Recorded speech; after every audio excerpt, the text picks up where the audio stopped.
ACR team pro cheating, a man has a psychotic break at a circuit stop, and a poker tournament wants to drug test me? These stories and more tonight on Degenerate News! You're a champion. Hi, I'm your host Ryan Depaulo, and this show is brought to you by Coin Poker. Sign up for Coin Poker and use the code RDP, and you can turn this into this. I've been giving away money left and right, and alright, let's get to some fucking shit. But what is this show? Who the fuck gives a fuck? You'll figure out what it is for yourself. This is not a podcast, so you decide for yourself if this is for you, but it is. GG Poker Ambassador and 2022 Streamer of the Year, Kevin Martin, tweeted out last week that he found $35,000 worth of Bitcoin in his sock drawer that he didn't know he had. That's crazy. I thought you had to be connected to a computer for crypto, am I right? No, but for real, it's a sick come up. Congratulations to all the mid-stakes players on GG who will be collecting that money in the next couple weeks off Kevin. Many are surprised to find out that Kevin Martin is actually not gay. Yeah, he's just Canadian. There's actually two prototype of Canadian men, the moose fight and CTE ones like John Party, and then there's the well put together friendly one, and they're just Canadian. Literally none of them are gay. Wait, what? Some of them have to. But in this case, Kevin Martin wishing he took a walk on the brown side after he received his tax bill from the Canadian government on the Bitcoin. In addition to that, he was fined for misgendering someone on Twitch. He was left with $3,600. Canadian billionaire Chamath Palihapitiya recently made headlines for a poker tournament series he was proposing where drug tests would be in place and all drugs would be banned. Sound familiar? Chamath's idea is a high-stakes poker tournament series where all drugs are banned and you get drug tested. Face coverings like sunglasses, hoodies, and face masks are not allowed. And my idea, yeah, a mid-stakes poker tournament series, and yeah, I have no dress code, and there's no drug ban, but it's fucking identical, and I don't know if this type of shit flies in Silicon Valley, but you just stole my idea. Many high-stakes poker pros were pretending in the 48 hours following the story that they supported the idea, ignoring the fact that they themselves hadn't played a sober tournament since 1999. Many asked, what are the benefits to this? What are the downsides to this? And let's go through the pros and cons list. The pros are, you don't have to deal with Scott Seaver on Adderall at your table. He doesn't shut the fuck up.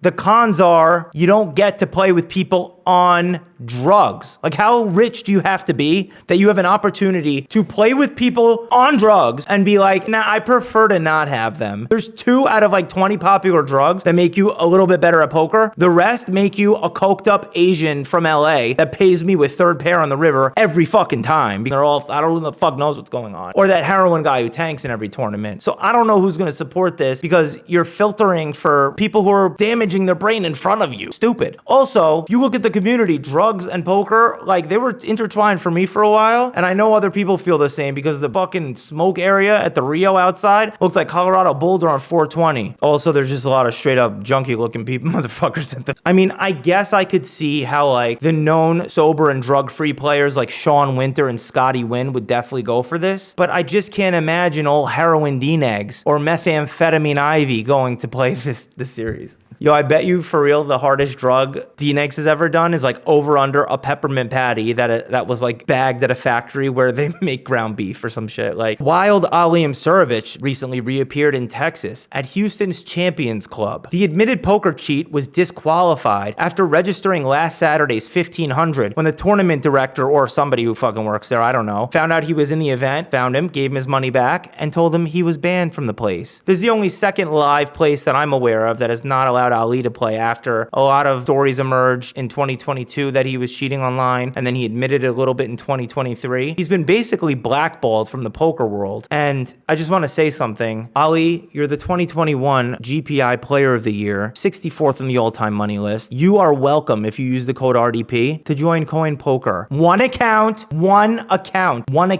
RDP, and come on, join. Oh my God, I guess he just made an account right now. He must be watching.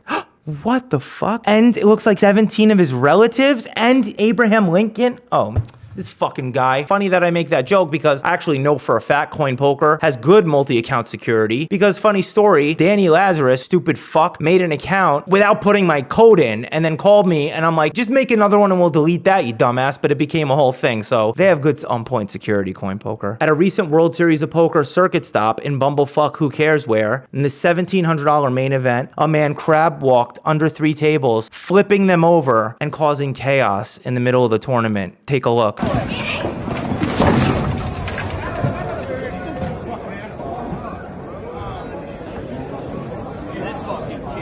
Heartbreaking. I actually learned about this story when Joey the Mush texted me it and said, "Lucky guy, I've never won 3 flips in a row. Must be nice." But some people, namely me, are more interested in the fact that this man was not even playing in the event and said that God told him to do it. What type of pussy-ass God do you have, sir? Because if you're like me and you have a Christian or Jewish God, you know that when you have a psychotic break at a poker series, you're going to hold at least 3 dealers hostage, get multiple winners' photos, and it's going to be at the World Series of Poker proper, or the WPT, or the Win, or somewhere good. This is a weak circuit stop, but I think we all can agree that we're just happy he didn't have a Muslim God.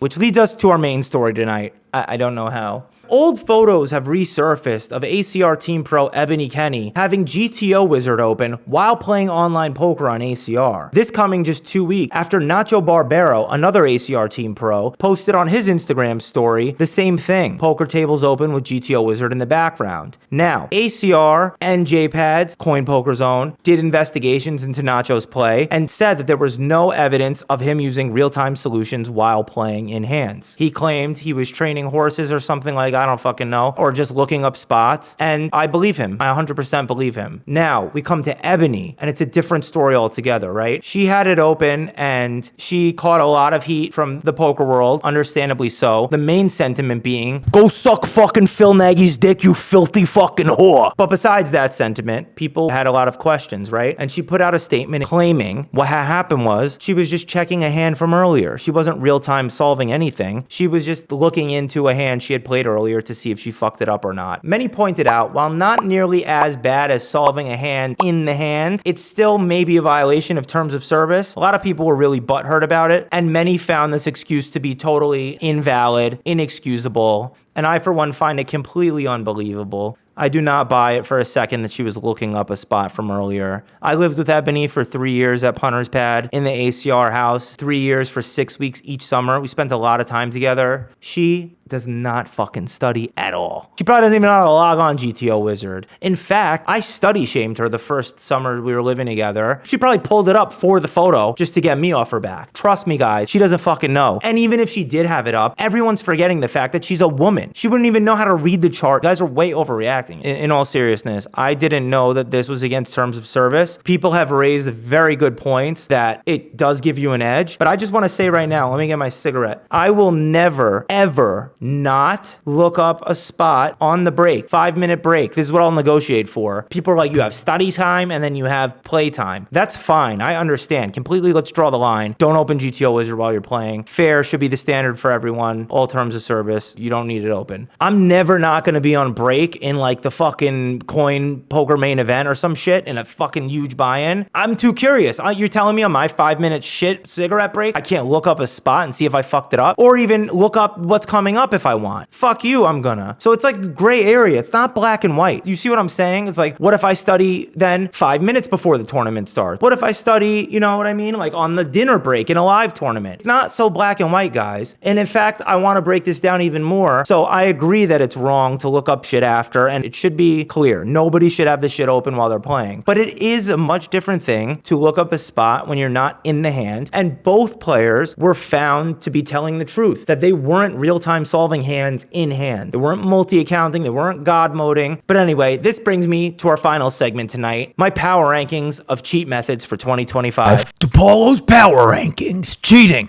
Ranked from the most immoral to least immoral, here's my power rankings for methods of cheating in poker in 2025. Still coming in at number 1, murder. Doyle Brunson used to use this technique. What you do is, say your opponent's about to call your bluff on the river, you take out your gun and shoot him. You kill. But many people tend to not think about the implication this has on the other player's life, effectively ending it. Number 1, murder. Number 2, rape. This was okay back before women were able to play, but now to rape another man in front of a woman is just in poor taste. Not a tactic that's okay anymore. Number 2 cheating method, rape. Number 3, God mode. You know, only a few people, that guy on GG recently, Pot Ripper, Mike Postle, a handful of legends among us know what it would feel like to see all the whole cards of all your players. But I do think, and this is a bit of a hot take, people are gonna maybe disagree, I think it would make it significantly easier to play if you like. So I think it gives you an advantage. I'm gonna be honest. I don't think God mode is fair. That's why I have it at number 3. Number 4, whatever happened in that hand with Robbie Laid,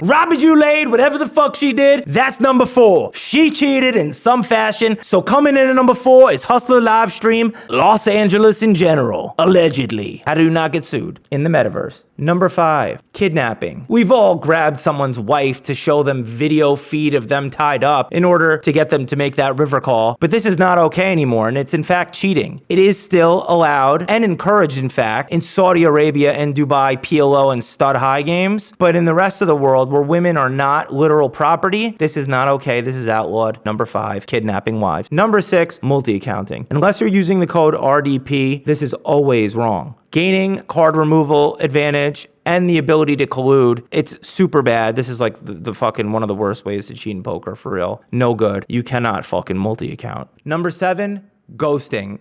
You can't just do that to people, Danny. You can't just fucking not, like, after what we shared this summer, you can't just not fucking call me back or respond to my text. Number 7, ghosting. Number 8, ghosting also. In a good game with a bunch of whales from Wall Street, call Jungle Man and have him play for you against somebody ghosting another person. Want to be backed? Have Ali play the tournament for you in the final 50 on TeamViewer. Number 8, ghosting. Number 9, marking cards. You know that long fingernail that weird greasy LA Asian has? Well, that's for cocaine. But sometimes they use it to mark cards. And this is like God mode, but for a single card. And it's with the hopes of being able to determine where on the table it is at any given time. What else I gotta say? That's pretty wrong, huh? Am I fucking right? That's pretty fucking wrong. Number 10, soft play / colluding. This really only applies in a tournament and maybe in a hypothetical scenario where, like, you're in the final 3 of a tournament, you're husband and wife, and, like, you fold aces in a spot you never would type of thing. But I mean, I'm just making it purely theoretical, colluding, soft play. And that's it for the top 10 cheating methods of 2025. Oh my God, you know what you didn't hear in that list? Studying a hand after the hand happened. I think we all can agree that that's not good and needs to stop. But I don't fucking see it in the top 10 list, do you? In all seriousness, I think that everyone is bugging the fuck out. People calling for Ebony or Nacho to get fired. Have you ever had a job? Being fired sucks fucking dick. It's not like she did a Play Money WSOP ad. Make the booty bounce on the dance floor.